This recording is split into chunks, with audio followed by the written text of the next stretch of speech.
going on, everyone? Thank you for joining me again on another video. Here we go. Servicing time. The Fiesta is due its service because, like every time I get a brand new car, you know, you've got to go and do that, and yeah, service. You've just got to get straight on and do that sort of thing. Even if it has had a service, you don't know if they did it or not, do you? Really, especially buying it from garages or from someone who says they've done it. So it's like any car though. Yeah, I just do it anyway. Good news though, I can now actually get on with this service because I actually have the K&N air filter has arrived, so we can now get that installed. And then we get the oil done, drained, oil filter in. We've got to take out the air box to get to the oil filter housing. I got engine degreaser the other day, so we can clean up the oil cooler and any oil spills that we get. Cabin filter, mind you, I have done the cabin filter already, but I will show you where it is. I wanted to do it because it's sort of summertime, so I suffer with hay fever, and yeah, a few of my friends that get in also suffer with hay fever and have allergies. So the cabin filter that was in here originally was absolutely filthy. I will throw up an image of a before and after.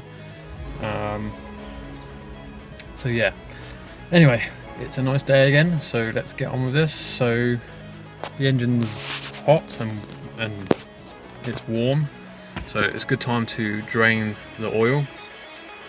But we're going to do the air filter first, and then we'll crack on. Enjoyed today's video, guys. If you are new to the channel, don't forget, click that like button and subscribe if you're new.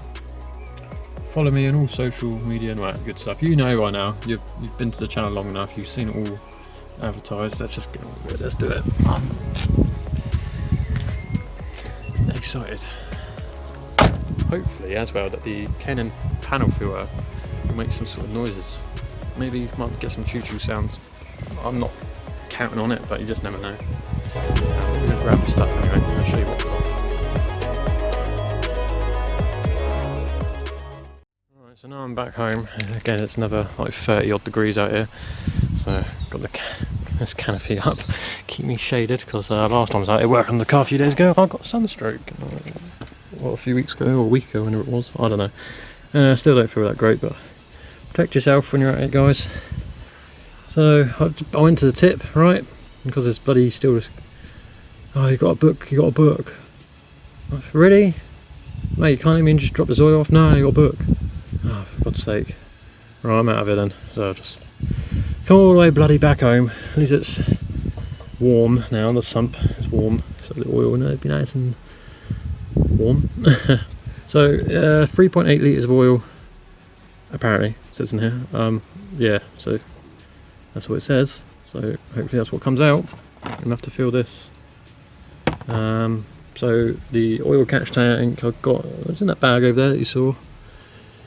I think I might better get 1.5 litres of oil in there, and I'm just going to have to go in the bins and see if I can find any empty like lemonade bottles and stuff like that and just fill them up. And I'm going to have to book in an appointment just to get rid of some bloody oil. Ridiculous. Anyway, so this is a weird sump plug on here.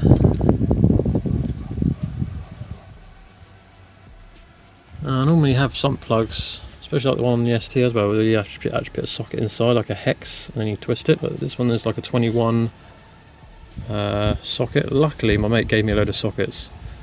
So, yeah. So let's just get on with it. Just a bit annoyed, really. I need to get rid of that bloody oil. I didn't realise you had a freaking book in.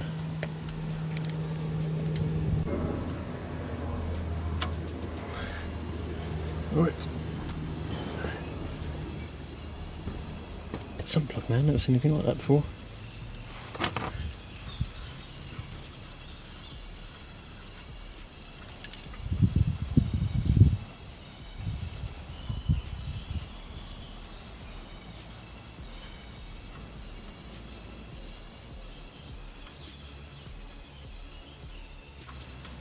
There's a long bloody bolt head. Ow, hot.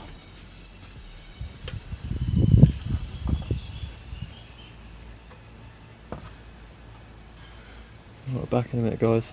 Okay, so I've just dropped the car down a little bit, so now it's completely flat on the ground, and just waiting for the rest of the oil to drip on out and get in there.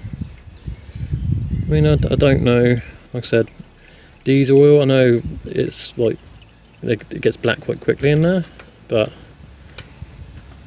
the new oil in there is going to look nice in a minute, for a little while. But anyway, while I'm letting that drip out, I'm going to go to the top of the engine now, remove the air box, and then get to the oil filter housing. Next to it is the oil cooler as well, so it's a pretty good setup that's got going on there. Obviously when you work and you do an oil change, just take the oil cap off, let it just breathe from out there, and I'll normally remove the dipstick a little bit as well, just so let any pressure out, so it can drain out there a bit quicker. Next thing we need to do is remove the air box. We need to disconnect the Jubilee clips and then pop it off, because the oil filter housing sits down there at an angle, so all this needs to be removed to get to that. So yeah, you just need to remove your two Jubilee clips, and then this is just rubber grommets to hold it on, and it just pops off. Also don't forget to disconnect your vacuum lines and anything else that might be in the way, like this plug here as well. Now that's hot, that turbo. Yeah, he says, oh, goodness, I've got slippery gloves, hang on. So actually, while I'm taking all this off for a minute, why doesn't past Adam take over from now and show you how to install the K&N air filter in this airbox, and I'll pass it over to him now. So I'll see you guys in a little bit while I'll take this off. So take it away, past Adam. Alright, okay, so we've got the K&N filter right here, and then just in here we have everything we need to do our oil change. We've got the oil that I'm using, new oil filter, and the new oil O-ring as well, you've got to put on. I'm using what I went on the Zetec diesel forums and stuff like that, and a load of people recommended this Shell Helix Ultra Professional 5W30 for this diesel engine, so I've bought that. And also the best thing is that these engines take 3.8 litres of oil, so you know I only need to buy 5 litre, so 3.8 litres. It's better than what the ST used to be. What was that, 6 litres? Something just over 6 point something litres. But yeah, let's get this installed first.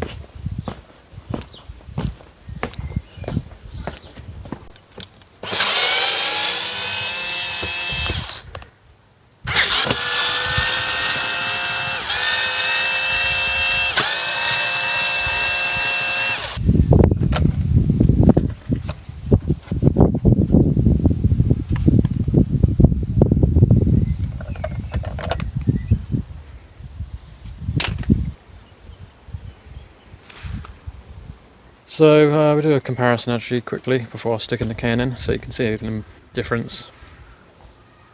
It took me a while trying to find an actual filter for this car, because there's so many different styles on airboxes and yeah, different codes. But yeah, this one comes, I've already got it in my hands, but pre-oiled and greased and that.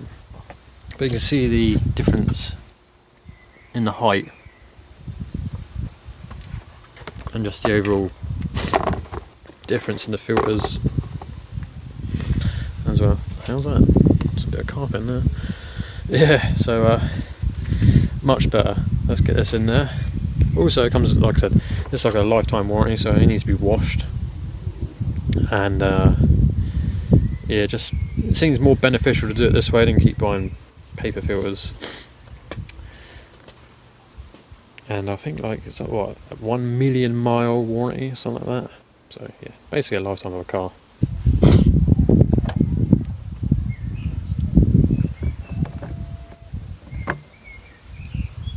Nice and easy.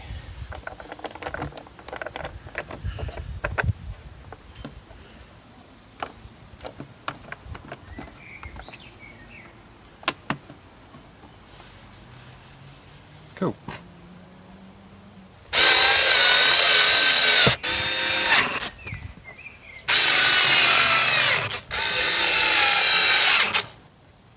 Right, good. So K&N air filter was installed.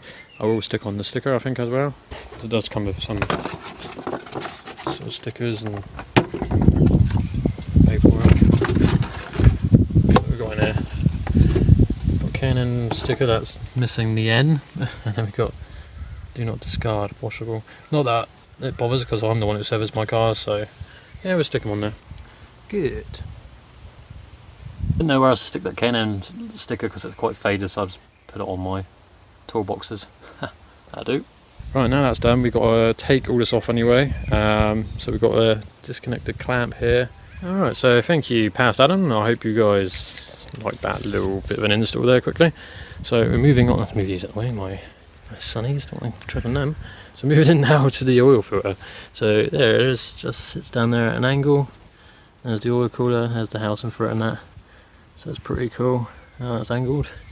The only problem now though is when you undo that, all the oil's going to drip down my nice engine block that I cleaned yesterday.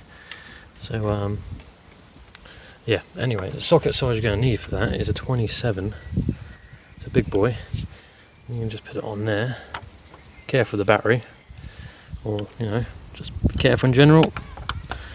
You can scratch yourself on these sharp pieces.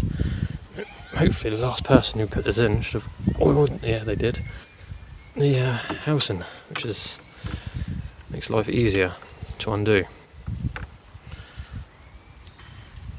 Right, I don't know if you guys can see because the lighting. Yeah, just lift up the coolant pipe a little bit so you can squeeze your hand in there.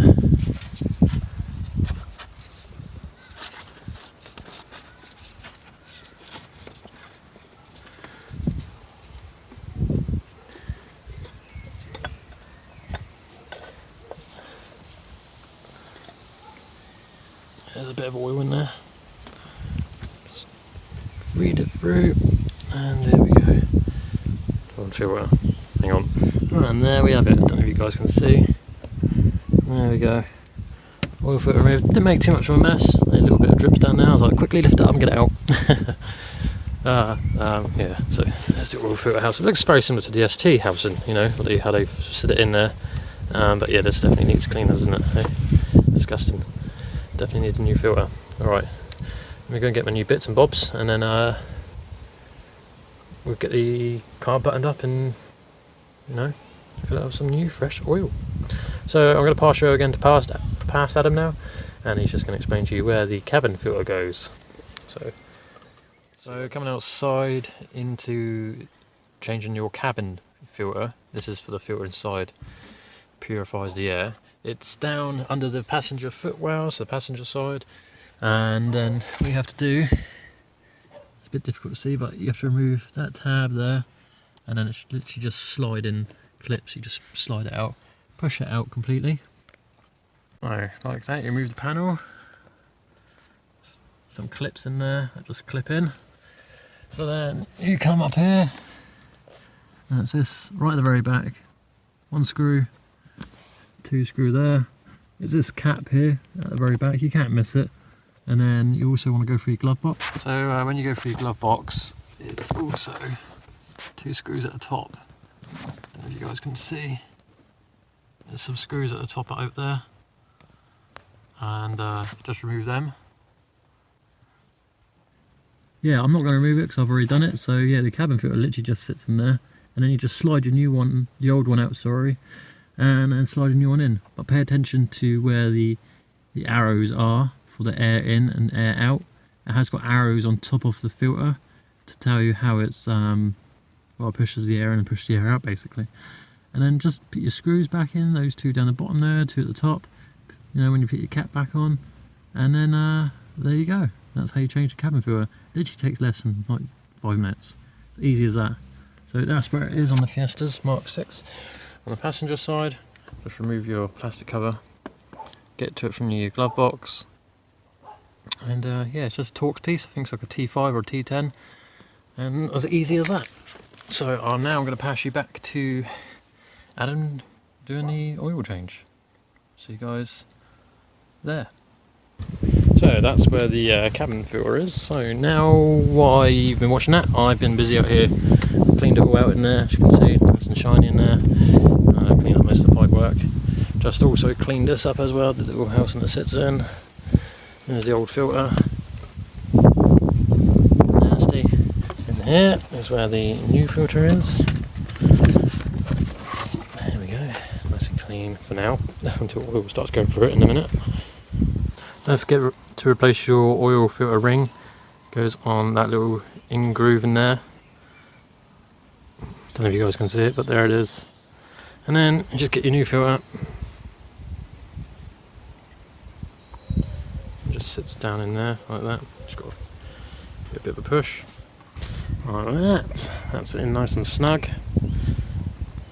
It's going to be tight because it's got that little bit at the bottom, but it'll go in, it won't go any further. And then I'm just going to put a little bit of oil on here. Alright, got a bit of oil on there now. Just need to put it back in its home.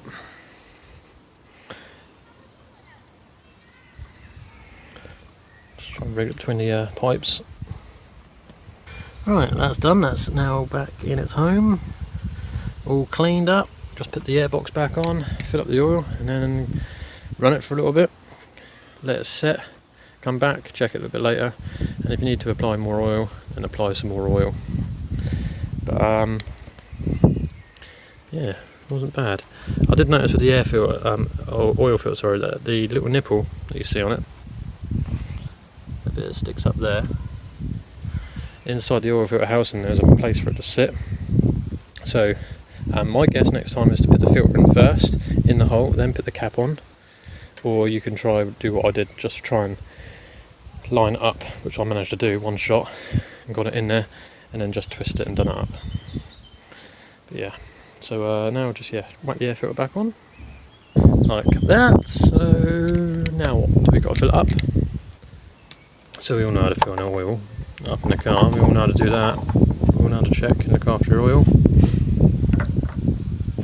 So I'm not going to bore you with this, guys. I think I might end the video here. You know what to do now. You've seen my other videos before, me filling up the cars with oil. Like I said, just fill it up. Keep an eye on the dipstick as you're doing it. Like I said, this car takes about 3.8 litres of oil. Not too bad at all. So you can get a 5 litre jug and you can easily fill it up. And anything left over, you know, you ain't got to go and buy any more oil because it's all just there in one container. So yeah, I'm going to leave you with that then, guys. I hope you enjoyed today's video. If you have, don't forget to give it a thumbs up, and if you are new to the channel, like and subscribe, and I'll catch you on my next video. The next video, guys, I should be going to install the EGR, if I haven't already. I've spoiled it, I don't know. But anyway, I don't know where I am on my videos. I've been super busy and super tired, so my videos are all over the place, and I appreciate you for watching them, and I'll catch you later on. But yeah, just obviously when you've done it all up now, just double check everything and make sure your sump plug's tight, and yeah, run your engine for about 10 minutes, let it get to operating temperature, whatever, then turn it off, then check your dipstick. And yeah, if you need any more, hey, you've got 5 litres there, you've still got enough left over to fill it up if you need it to be filled up. Yeah, not bad for a day's work. Easy peasy.